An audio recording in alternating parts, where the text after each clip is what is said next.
আজকের ঘটনাটা হচ্ছে মধ্যপ্রদেশের শিবপুরি জেলার একটা ঘটনা। শিবপুরি জেলাতে একটা ফ্যামিলি থাকতো। ফ্যামিলিটা ছিল স্বামী স্ত্রী, তাদের ছোট্ট এক মেয়ে, আর যে হাজবেন্ড রয়েছে তার মা। এই ছিল তাদের সংসার। হঠাৎ করে একটা রোড অ্যাক্সিডেন্টে যে স্বামী সে মারা গেছিল। তারপরে শাশুড়ি মা, বৌমা আর তাদের ছোট্ট মেয়ে চলছিল। ছোট্ট মেয়ের নাম শিবানী শর্মা। এবার বয়স্কা শাশুড়ি আর ছোট একটা মেয়ের দায়িত্ব পড়েছিল স্ত্রীর ঘাড়ে।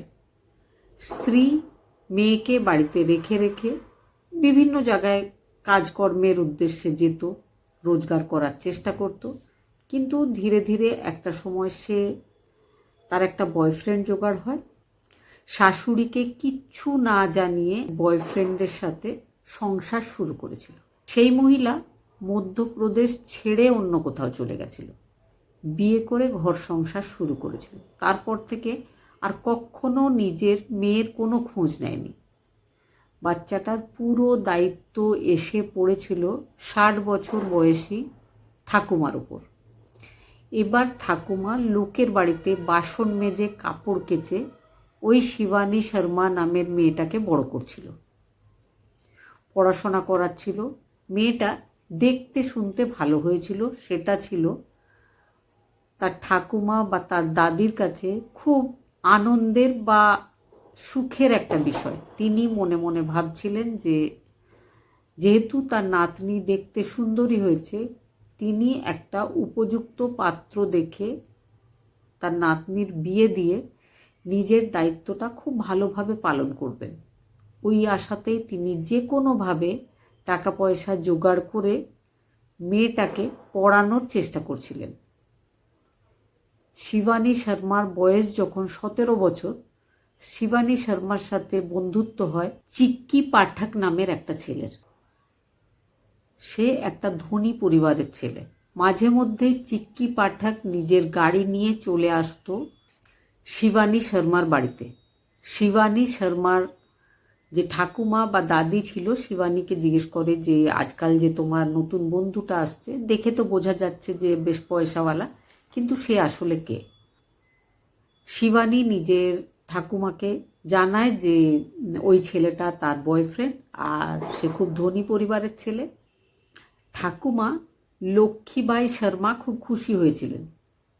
তার খুশি হওয়ার সব থেকে বড় ব্যাপার যেটা ছিল সেটা ছিল যে তার নাতনির যে বয়ফ্রেন্ড সে একটা ব্রাহ্মণ ছেলে।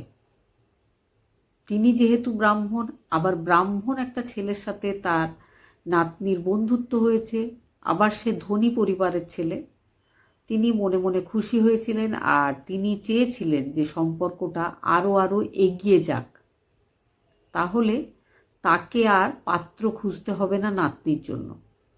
নাতনিকে তিনি পাত্রস্থ করে নিজের দায়িত্বটা পালন করবেন। তারও বয়স হয়েছিল, সেই জন্য তিনি কিন্তু নাতনিকে কোনো বিষয়ে বাধা দেননি।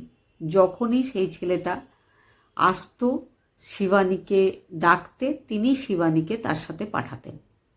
এইভাবেই কিছুদিনের মধ্যেই শিবানীর সাথে চিক্কি পাঠকের একটা গভীর বন্ধুত্ব তৈরি হয়। চিক্কি এবার নিজের আরও দুজন বান্ধবী, একজনের নাম জুলি, অন্য একজনের নাম রুবি, তাদের কাছে নিয়ে যায়। তারাও কিন্তু খুব ভালো ব্যবহার করেছিল শিবানীর সাথে। শিবানীকে নিয়ে যখন চিক্কি তাদের বাড়িতে গেছিল, তখন তারা বাড়িটাকে ছেড়ে দিয়ে অন্য কোথাও কাজ আছে বলে চলে গেছিল, আর চিক্কির সাথে শিবানীকে একা থাকার সুযোগ করে দিয়েছিল। যে ব্যাপারটাও কিন্তু খুব ভালো লেগেছিল শিবানীর। আরও কিছুদিন পরে চিক্কি শিবানীকে নিয়ে তার আরও 3 জন বন্ধু, যাদের নাম বিকাশ, রজত আর ভোলু, তাদের কাছেও নিয়ে গেছিল। তারাও কিন্তু খুব ভালো ব্যবহার করেছিল শিবানীর সাথে।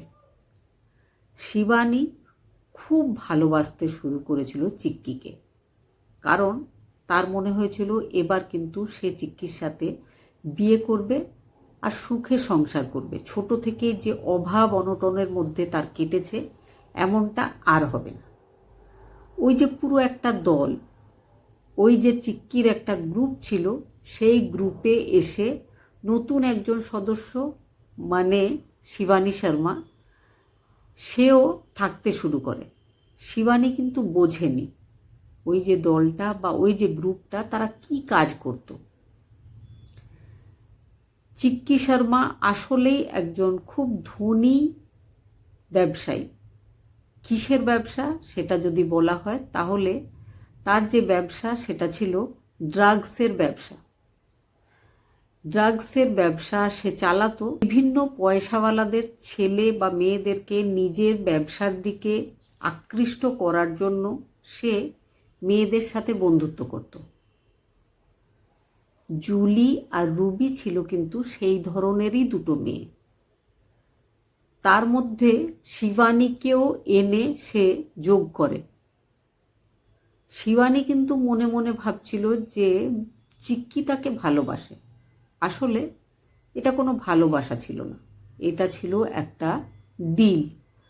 যেহেতু বিভিন্ন যে গরিব মেয়েরা যাদের টাকা পয়সার অভাব রয়েছে তাদের সাথে চিক্কি বন্ধুত্ব করত, তারপরে নিজের দলে নিয়ে আসতো।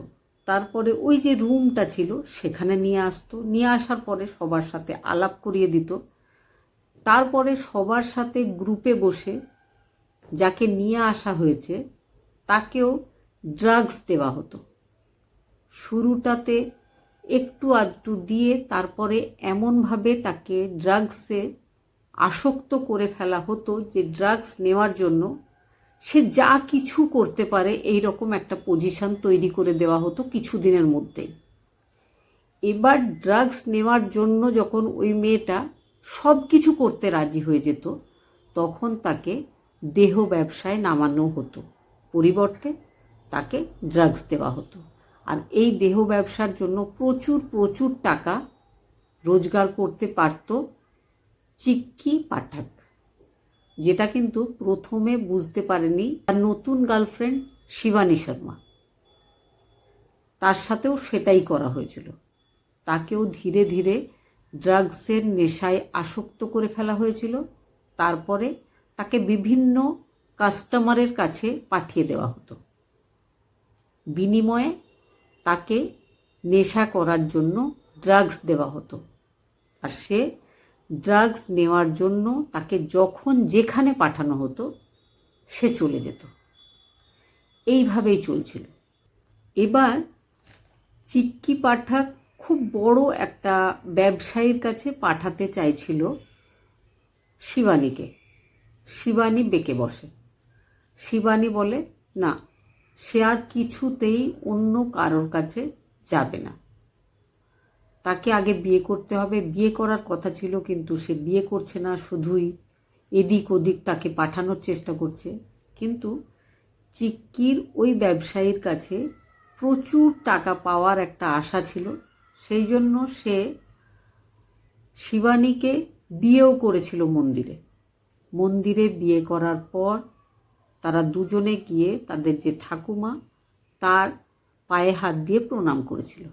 ঠাকুমা কিন্তু নিশ্চিন্ত হয়েছিল, তিনি বয়স্কা মানুষ, তিনি বুঝতেও পারেননি যে এই পর্যন্ত তার নাতনির সাথে কি কি ঘটছে। যাই হোক, তারপরে তার নাতনি নিজের হাজবেন্ড মানে চিক্কি পাঠকের সাথে চলে গেছিল। 5 তারিখে সে আরও একবার নিজের ঠাকুমার সাথে দেখা করতে এসেছিল। আর এসে সে বলেছিল সে খুব ভালো আছে। ঠাকুমা আরও বেশি নিশ্চিন্ত হয়ে গেছিল। 5 তারিখেই রাত্রেবেলায় শিবানীকে পাঠানোর কথা ছিল সেই ব্যবসায়ীর কাছে।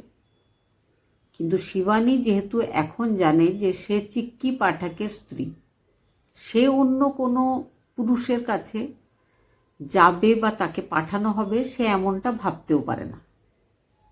কিন্তু চিক্কি পয়সা রোজগার করবে, চিক্কি লোক দেখানো একটা বিয়ে করেছে।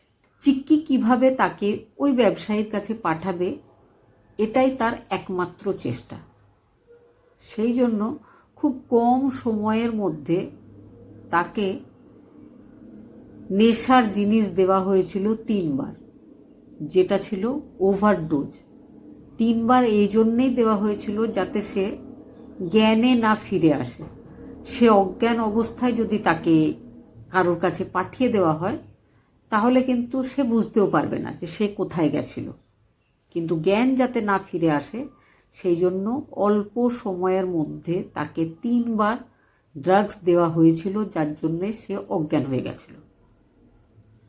তারপরে নেক্সট ডে 6 জুলাই 2019 ভোরবেলা জগদীশ মঙ্গল নামের একজন বিশাল ব্যবসায়ীর বাড়ির সামনে একটা বারান্দা ছিল, গ্রিল ছিল না তাতে, সেখানে লোকজন বসে গল্প করত।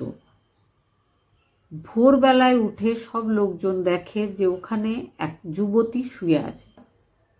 অদ্ভুত একটা ব্যাপার, ভোরবেলায় এখানে কেন কোনো যুবতী শুয়ে আছে? লোকজন এগিয়ে সেদিকে যায়, তার পুরো শরীরটা বারান্দার উপর, একটা হাত বাইরের দিকে ঝুলছে।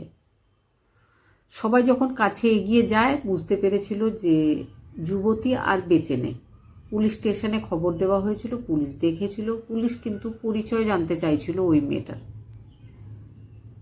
এদিকে খুব বেশি দূরে কিন্তু এই ঘটনাটা ঘটেনি। কিছু লোকজন বারান্দায় শুয়ে থাকা ওই মেয়েটাকে চিনতে পেরেছিল, পুলিশকে তারা জানিয়েছিল, তার ঠাকুমাকে খবর দেওয়া হয়েছিল।